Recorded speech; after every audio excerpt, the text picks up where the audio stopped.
So far we have followed the great highways: yoga, Buddhism, the Christian monks, the Sufis. These are the wide and well-marked roads, the ones with names and histories and teachers who passed them down across the centuries. But inner silence does not flow only through the broad rivers of the world's religions. It rises from 1,000 smaller springs as well, some of them quiet, some of them almost hidden, and many of them quite unexpected. And it is precisely these scattered sources that show us how universal silence really is, how little it belongs to any single faith or any one corner of the earth. Think, for instance, of the peoples who lived in close contact with nature. In many native cultures, the passage out of adolescence and into adult life called for a retreat into solitude. Days spent alone in silence, often fasting, simply waiting for a vision to arrive. Once again, we meet the same pattern we have already traced again and again. Strip away the noise, stay alone, empty yourself, and let something rise out of that emptiness.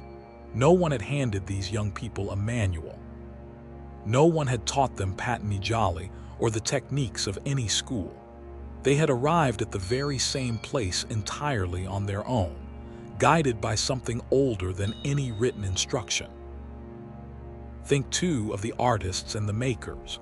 How often has a piece of great music, a great poem, a great scientific discovery been born in a moment of utter stillness, in that strange instant when the mind stopped straining, loosened its grip, and simply let the idea surface on its own?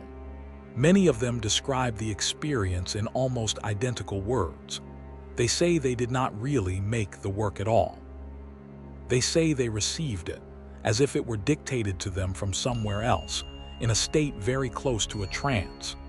The fertile silence, then, does not belong only to the mystics in their caves and cells.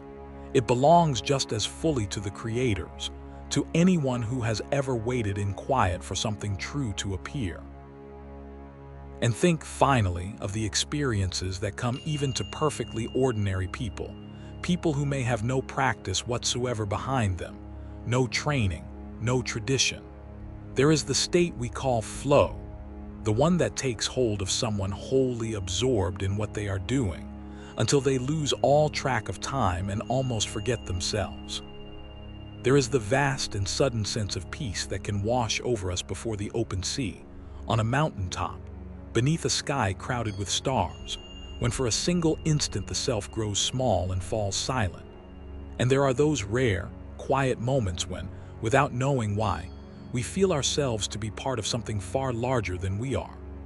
These are all, in their own modest way, experiences of the very same route we have been following from the beginning.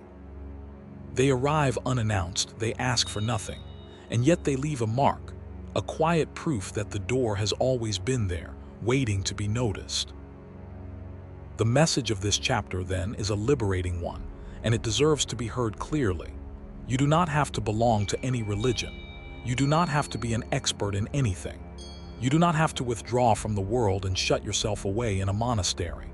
The capacity for silence is already inside you, exactly as it is inside every other human being who has ever lived. It is, quite simply, an inheritance of the species.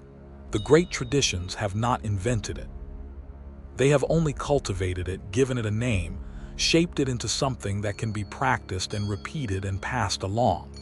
But the spring itself, the source, is in you and has always been in you. There is, however, a warning here as well, and the book does not try to hide it. In fact, this warning will move steadily toward the center of the chapters still to come.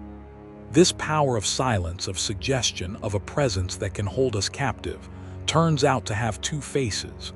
It can heal and it can set us free, but it can also be turned the other way, used to dominate, to manipulate, to imprison the mind.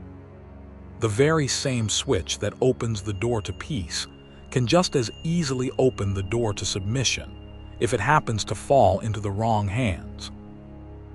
For this reason, having honored the light of silence, the book now finds the courage to turn and look directly at its shadow. What happens when a person learns to use the power of presence not to free other people, but to bind them tightly to himself? What is charisma, really, beneath the word we use so casually? And why do certain men seem able to hypnotize an entire crowd at once?